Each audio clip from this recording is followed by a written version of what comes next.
Hello आप सभी का एक बार बहुत बहुत स्वागत है हमारे इस यूट्यूब चैनल पर। जितने भी विद्यार्थी बिहार बोर्ड से क्लास 9th में नामांकन कराना चाहते हैं 2024 में, उन सभी छात्र छात्राओं के लिए ये वीडियो काफ़ी इम्पोर्टेंट साबित होने वाला है। ये वीडियो आप है ना नामांकन कराने से पहले ज़रूर देख के जाए, जिससे आगे आपको है ना किसी तरह का कोई प्रॉब्लम नहीं होगा। क्योंकि काफ़ी सारे विद्यार्थी ये बहुत बड़ी गलती जो करते हैं, इनके कारण जो ना उनको काफ़ी बार बार जो है स्कूल में दौड़ना पड़ता है, मास्टर के पास जाना पड़ता है, और उसके बाद जो है ना उसको काफ़ी सारे समस्याओं का सामना करना पड़ता है। उससे पहले आप इस वीडियो को ज़रूर देखें, ठीक है।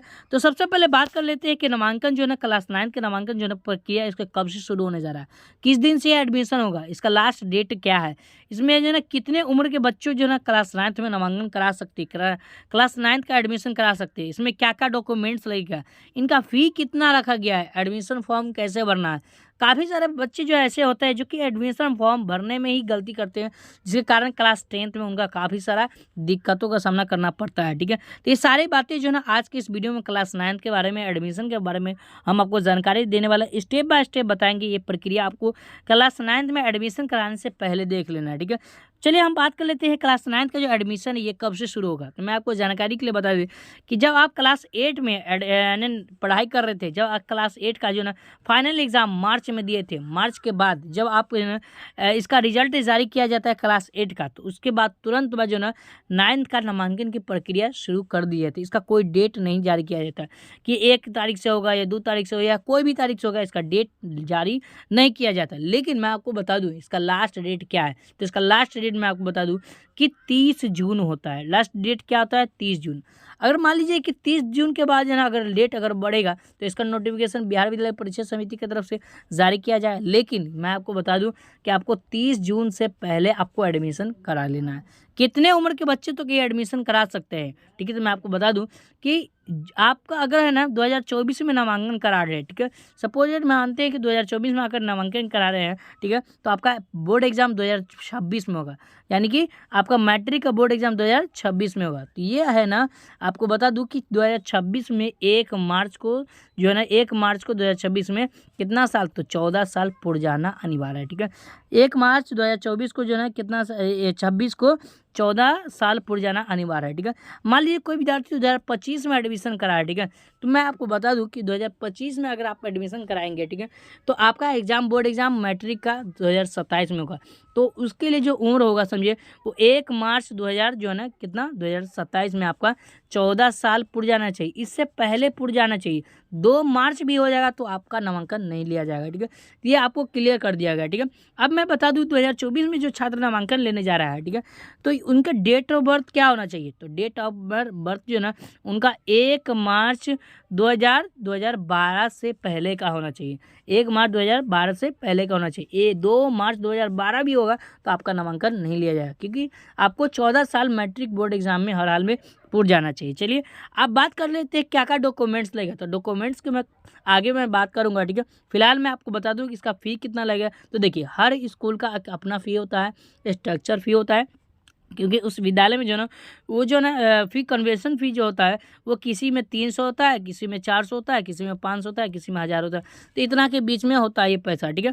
अब बात कर लेते हैं एडमिशन फॉर्म कैसे भरेंगे। तो चलिए मैं आपको बताता हूँ कि स्टेप बाय स्टेप जो है एडमिशन जब फॉर्म भरेंगे उसके बाद जो है उसका क्या क्या डॉक्यूमेंट्स लगेगा। चलिए मैं आपको है ना क्लियर करके बता देता हूँ। सबसे पहले हम जान लेते हैं कि इसमें क्या क्या डॉक्यूमेंट्स लगेंगे क्लास 9th का एडमिशन कराने में, ठीक है। तो उसके बाद जो मैं आपको है ना फॉर्म फिलअप करा एडमिशन फॉर्म फिलअप कराना सिखाऊंगा। स्टेप बाय स्टेप समझिएगा ताकि आगे चलकर किसी तरह का कोई दिक्कत ना हो, ठीक है। तो सबसे पहले जिस विद्यालय में आप क्लास 8 में एडमिशन कराए थे वहाँ से आप पास हुए हैं, तो सबसे पहले 8वां का जो ना टीसी लगेगा, एसएलसी या टीसी लगेगा, स्कूल लिविंग सर्टिफिकेट इसको बोलते हैं, ठीक है, यानी कि विद्यालय प्रत्यागी पत्र बोलते हैं, ठीक है। तो वो लगेगा। ये टीसी कैसा होता है, ठीक है। तो अगर आप सरकारी विद्यालय में पढ़ते हैं, ठीक है, तो इसी प्रकार का आपको टीसी दिया जाएगा, जिसमें आपका यहाँ पर फोटो होगा, ठीक है, स्कूल का नाम यहाँ पर सारा कुछ दिया होगा, ठीक है। उसके बाद यहाँ पर अपना नाम होगा, ठीक है। उसके बाद यहाँ पर जो है ना पिता का नाम होगा, इसका माता का नाम होगा, उसके बाद स्थायी पता होगा, ठीक है, जो भी आपका एड्रेस है। उसके बाद नीचे बढ़ेंगे, ठीक है, तो प्रवेश तिथि, जब आप उस विद्यालय में नामांकन कराए थे तो उसका तिथि दिया गया, ठीक है। उसके बाद जन्म तिथि का अगर बात करें तो यहाँ पर दिया हुआ जन्म तिथि, ठीक है। यहाँ पर देखते हैं प्रवेश पंजी अंकित जन्म तिथि दिया हुआ, यहाँ पर जन्म तिथि दिया हुआ, यही आपका डेट ऑफ बर्थ है, यही डेट ऑफ बर्थ होना चाहिए, ठीक है। अगर मान लीजिए कोई 8वां के विद्यार्थी तो यहाँ पर लिखा रहेगा अष्टम, क्या लिखा रहेगा यहाँ पर अष्टम लिखा रहेगा, ठीक है। यह सारा कुछ दिया रहेगा। यहाँ पर आज आचरण में अच्छा होना चाहिए, ठीक है। उसके साथ नीचे बढ़ेंगे तो यहाँ पर आपका मोहर, स्कूल का मोहर लगा होना चाहिए, ठीक है। तो ये हमारा टीसी था, ठीक है। अब बात कर लेते हैं, ठीक है, कि है ना ये टीसी था, इसी टीसी मैंने आपको बता दिया। उसके साथ आधार कार्ड का फोटो कॉपी यानी कि जीरोक्स लगेगा, ठीक है। पासबुक का जीरोक्स लगेगा। ये पासबुक कौन होना चाहिए, ठीक है। मैं आपको जानकारी के लिए बता दी कि ये पासबुक जो है ना आधार से सीडेड होना चाहिए। ये आधार से सीडेड क्या होता है, जब तक आपका आधार से सीडेड नहीं होगा तो आपके खाते में कोई पैसा नहीं आएगा। इस बात को ध्यान में रखिएगा, ठीक है। आधार से सीडेड क्या होता है, ठीक है। अगर आप कमेंट करेंगे तो मैं इसका सेपरेट वीडियो बना दूंगा, जिससे आप चेक कर लेंगे कि आपका आधार से सीडेड है कि नहीं है। क्योंकि लिंक अलग होता है, आधार से लिंक अलग होता है, आधार सीडेड अलग होता है, जिसके कारण जो ना जो गवर्नमेंट पैसा भेजती है वो आधार के जरिए से पैसा भेजा जाता है। ये खाता के जरिए से आप पैसा नहीं भेजा जाता है, इसलिए आधार सीडेड होना चाहिए। उसके बाद अगर बात किया जाए तो ईमेल आईडी लगेगा, जो कि आप अपने नाम से ईमेल आईडी, उसमें जन्म तिथि दिया रहता है, वो ईमेल आईडी बनाइएगा। वो ईमेल आईडी को जो ना जीरोक्स करा के देना है। एक ईमेल आईडी आपके पास रखना है, ठीक है, क्योंकि ये क्लास 10th में जब आप एडमिशन कराएंगे तो उसमें भी ये काम करेगा। और SLC का एक जीरोक्स रंगीन फोटोकॉपी आप अपने पास करा कर रख लीजिएगा, ठीक है, जिससे आपको है ना यही काम आएगा, ठीक है। उसके बाद है ना यहाँ पर जाति, आय और आवासीय, अगर आप है ना जाति से बिलोंग करते हैं तो आपका जाति जो बनता है कास्ट सर्टिफिकेट वो लगेगा। उसके बाद आय प्रमाण पत्र लगेगा, आवासीय प्रमाण पत्र लगेगा, ठीक है। जो जाति से बिलोंग नहीं करते, जो बड़े जाति है, उनके लिए यहाँ पर आय और आवासीय दोनों लगेगा, ठीक है। अगर आप है ना आपके स्कूल का डिमांड है तो, ठीक है। अगर बात किया है तो अगला जो डॉक्यूमेंट्स लगेगा वो पासपोर्ट फोटो लगेगा, 2 फोटो लगेगा, या 2 से अधिक भी लग सकता है, लेकिन कम से कम जो है मिनिमम जो है 2 फोटो आपको लगेगा। पासपोर्ट फोटो जो कि इस तरह का छोटा वाला रहता है, ठीक है, 2 फोटो लगेगा, ठीक है। ये सारा डॉक्यूमेंट्स लगेगा, मैंने आपको बता दिया, ठीक है। अब बात कर लेते हैं कि इसका जो ना फॉर्म कैसे फिलअप किया जाएगा, ठीक है। तो फॉर्म की प्रक्रिया मैं आपको बता दूं कि यहाँ देखिए मेरे पास एक विद्यालय का फॉर्म है, ठीक है। यहाँ पर जो ना भरना है, कैसे भरना है, इसी तरह का आपको जो ना फॉर्म मिलेगा, जो कि आपके विद्यालय में मिलेगा, ठीक है। यहाँ देखते हैं उत्क्रमित उच्च विद्यालय लिखा रहेगा, ठीक है। यहाँ पर सबसे पहला फोटो यहाँ पर चिपका दीजिएगा, ठीक है। यहाँ पर अपना जो भी नाम है, जो कि टीसी के आधारित पर जो भी आपका नाम होगा ये लिखेंगे यहाँ पर, ठीक है। किसी का नाम जैसे मान लो श्याम कुमार है तो लिखेंगे श्याम, उसके बाद कुमार, इस तरह से आपको लिख देना कुमार, ठीक है, हटा कर, ठीक है। उसके बाद यहाँ पर माता का नाम लिखेंगे, जो भी आपके माता के नाम है, टीसी पर देख देख के लिखिएगा, तब जाकर आपको है ना सही से लिखाएगा। नहीं तो आप गलती करते हैं वाइटनर लगा के इसको मिटा सकते हैं, नहीं तो गलती करेंगे तो फिर जो है अगर छूट जाएगा तो ये आगे चल के दिक्कत होगा। उसके बाद पिता का नाम लिख देंगे। उसके बाद यहाँ पर क्या करेंगे, जन्म तिथि, जो भी आपका डेट ऑफ बर्थ है, जैसे डेट ऑफ बर्थ कैसे लिखना है, तो मान लीजिए किसका डेट ऑफ बर्थ है 1, उसके बाद 1/2012 है, तो इस तरह से लिखेंगे 1/1/2012, इस तरह से माइनस देके, या अब्लिक देकर भी लिख सकते हैं 1, उसके बाद अब्लिक 1, उसके बाद 2024, इस तरह से आप लिख सकते हैं, ठीक है।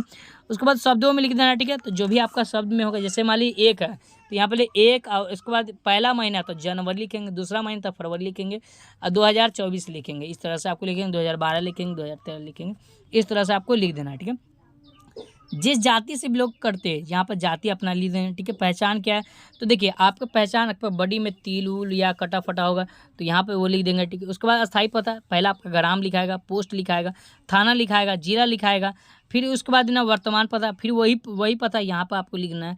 आप लिख भी सकते हैं, अगर छोड़ना चाहते हैं तो छोड़ भी सकते हैं, ठीक है। उसके बाद यहाँ पर क्या करना है, बैंक का नाम, जो भी आप बैंक दे रहे हो बैंक का नाम, आधार नंबर यहाँ पर जरूर यहाँ पर डाल दीजिएगा, ठीक है, जिससे आपको है ना पैसा भेजने में दिक्कत ना हो, ठीक है। क्लास 9 का जो पैसा आता है वो लड़कियों को जो ना 6800 रुपया आता है, लड़का को अगर बात किया जाए तो 4800 रुपया आता है, इस तरह से पैसा दिया जाता है, ठीक है। तो यहाँ समझ सकते हैं, ठीक है। तो यहाँ पर है ना, यहाँ पर अपना है ना बैंक का नाम लिख दीजिएगा, बैंक का खाता नंबर, जो भी आपका खाता नंबर है बैंक का वो लिखेंगे। उसके बाद यहाँ पर IFSC कोड, अब याद रखेंगे कि ये बैंक जो है ना आपके नाम से होना चाहिए, ठीक है। जो कि आधार कार्ड में जो कि नाम दिया रहेगा वो नाम जो है ना सर्टिफिकेट पे होना चाहिए। अगर नहीं है तो जाकर पहले आप सुधार लीजिए, क्योंकि 30 जून तक इसका लास्ट डेट रखा गया है, ठीक है। तो ये मैं आपको बता दिया, ठीक है। उसके बाद IFSC कोड डालेंगे। IFSC कोड डालने के बाद सबसे पहले यहाँ पर लिखा है विद्यालय का नाम, जहाँ पहले अध्ययन कर रहे थे। जब आप क्लास 8 में स्टडी कर रहे थे तो उस विद्यालय का यहाँ पर नाम लिखेंगे, क्योंकि TC पे ऊपर दिया होगा विद्यालय का नाम, ठीक है। प्रवेशांक पत्र या प्रमाण पत्र संख्या, ये संख्या कहाँ गया, ये संख्या कहाँ से मिलेगा, ठीक है। तो ये संख्या जो है ना आपको TC में मिलेगा, जो कि इस प्रकार का आपको जो TC होगा, ठीक है, यहाँ पर लिखा रहेगा, ठीक है। यहाँ पर गौर से देखिए, यहाँ पर देखिए प्रमाण पत्र क्रमांक संख्या लिखा हुआ, ये संख्या आपको वहाँ पर लिख देना है, ठीक है। मैंने आपको क्लियर समझा दिया, ठीक है।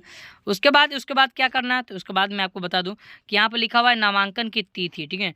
नामांकन या निर्गत तिथि, तो जो भी आपका डेट लिखा रहेगा नामांकन की जो निर्गत तिथि, ठीक है, यहाँ पर नीचे लिखा रहेगा। यहाँ पर गौर से मैं आपको बता रहा हूँ, ठीक है, गौर से देखिए, ठीक है। तो नीचे देखिए यहाँ पर आपको डेट जो दिया हुआ है, यही आपको डेट लिख देना है। जो भी आपका डेट यहाँ पर लिखा रहेगा, ये आपको डेट यहाँ पर लिख देना है, ठीक है। उसके बाद डेट डालने के बाद जो है ना क्या करना है, ठीक है। तो यहाँ पर देखिए कक्षा का नाम जिसमें आप नामांकन का आवेदन किया जा रहा है, ठीक है। तो यहाँ पर जो है ना जो भी में आप नामांकन लेना चाहते हैं, तो कक्षा 9वीं में नामांकन लेना चाहते हैं, यहाँ पर लिखेंगे 9वीं, ठीक है। कक्षा 9वीं इस तरह से लिख देंगे, ठीक है। 9वीं लिख देंगे, ठीक है, इस तरह से बुनकर देंगे। उसके बाद जो है ना यहाँ पर जो है ना माता पिता के अभिभावक का हस्ताक्षर, जो भी आपके माता पिता है उसका यहाँ पर साइन होगा, ठीक है। उसके बाद यहाँ पर माता पिता का नाम लिखेंगे, ठीक है, माता पिता का नाम लिखेंगे। और उसके बाद यहाँ पर जो भी स्टूडेंट है जिसका आप नामांकन करा रहे हैं, ठीक है, चाहे आप कैंडिडेट है, ठीक है, आपके नामांकन करा रहे हैं, ठीक है, तो यहाँ पर अपना नाम लिखेंगे, ठीक है। उसके बाद है ना इसमें आपको कुछ करने की आवश्यकता नहीं है, ये आपके विद्यालय में वाले भर के ये फॉर्म आपको देंगे, ठीक है। तो दोस्तों यदि आपको वीडियो पसंद आया तो वीडियो को लाइक कर दीजिएगा, चैनल पर नए तो चैनल को सब्सक्राइब कर लिएगा। मैं आपको पूरा प्रक्रिया बता दिया हूँ, कैसे नामांकन कराना है, क्या क्या लगेगा, क्या क्या फ़ी लगेगा, कैसे फॉर्म भरना है, सब कुछ आवेदन बता दिया हूँ। कौन कौन सा डॉक्यूमेंट्स लें, कितने उम्र के बच्चों का ये 9th में एडमिशन होगा, सारा प्रक्रिया बता दिया। दोस्तों यदि आपको वीडियो पसंद है वीडियो को लाइक कर दीजिएगा, और इसी तरह का बेहतरीन इन्फॉर्मेशन के लिए इस चैनल को सब्सक्राइब करके रखेंगे, ताकि आगे चल के जो ना आपको मैं ये इस चैनल के माध्यम से बहुत सारा हेल्प करने वाला हूँ, ठीक है।